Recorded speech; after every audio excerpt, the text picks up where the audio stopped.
দেশের চলমান পরিস্থিতিতে প্রবাসী আয়ের শঙ্কার মেঘ। জুলাই মাসে রেমিটেন্স কমে 2.25 বিলিয়নের আশেপাশে থাকবে বলে ধারণা করা হচ্ছে। অবশ্য কেন্দ্রীয় ব্যাংক আয় বাড়াতে শীর্ষ 1 ডজন ব্যাংক এমডিকে ডেকে নির্দেশনা দিয়েছে। বিশ্লেষকরা বলছেন প্রবাসীদের অনাস্থা কাটাতে হবে, অন্যথায় হুন্ডিতে বাড়বে অর্থ পাচার। সাইদ আরমানের রিপোর্ট। গত মাসে $254 কোটি প্রবাসী আয় পাওয়া যায়। এই আয় গত 3 বছরের মধ্যে সর্বোচ্চ। দেশের বৈদেশিক মুদ্রার মজুদ যখন চাপে, তখন প্রবাসী আয় স্বস্তির সূচক হয়। তবে স্বস্তি ধরে রাখা গেল না, হোঁচট খেল পরের মাসেই।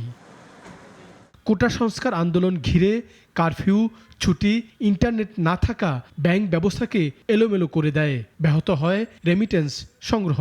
চলতি মাসে এটি কমে দাঁড়াবে $2.25 বিলিয়ন আশেপাশে। বিশ্লেষকরা বলছেন, দেশের পরিস্থিতির কারণে প্রবাসীরা আস্থা হারিয়েছেন। আমাদের সন্তানরাও বাইরে চলে যেতে পারে, আমাদের টাকাগুলোও বাইরে চলে যেতে পারে, এবং সেটা আমাদের অর্থনীতির জন্য কোনো মতেই ভালো হবে না। কাজেই স্থিতিশীলতা ফিরিয়ে আনতে হবে রাজনৈতিকভাবে, সামাজিকভাবে। তা না হলে এই যে অস্থিরতাটা, সেটা কিন্তু আমাদেরকে রক্তশূন্য করে দেবে। 21 থেকে 27 জুলাই এই সময়কালে মাত্র $13 কোটি পাওয়া গেছে প্রবাসী আয়। দেশের সংকটগুলোর সঙ্গে সংযুক্ত আরব আমিরাতে প্রবাসীদের জেল জরিমানা বিপাকে ফেলেছে প্রবাসী আয় কাঠামোতে। হুন্ডি বেড়ে যাওয়ার শঙ্কার কথা বলছেন এই অর্থনীতিবিদ। ইউএইতে যদি অস্থিরতা হয়, সেটা আমাদের জন্য একটা খারাপ খবর।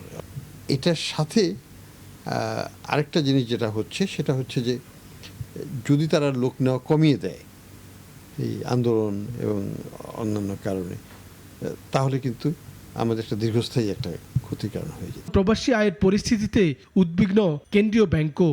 রেমিটেন্স আনায় এগিয়ে থাকা শীর্ষ 1 ডজন ব্যাংকের এমডিকে নিয়ে বৈঠক করে দেওয়া হয়েছে নির্দেশনা। প্রয়োজনে প্রতি ডলারে কিছুটা বাড়তি দাম দেওয়ার কথাও বলা হয়েছে তাদের। সাইদ আরমান, নাগরিক, Dhaka. Walton air conditioner exchange অফারে স্প্লিট এসিতে 23,000 টাকা পর্যন্ত নিশ্চিত ছাড়।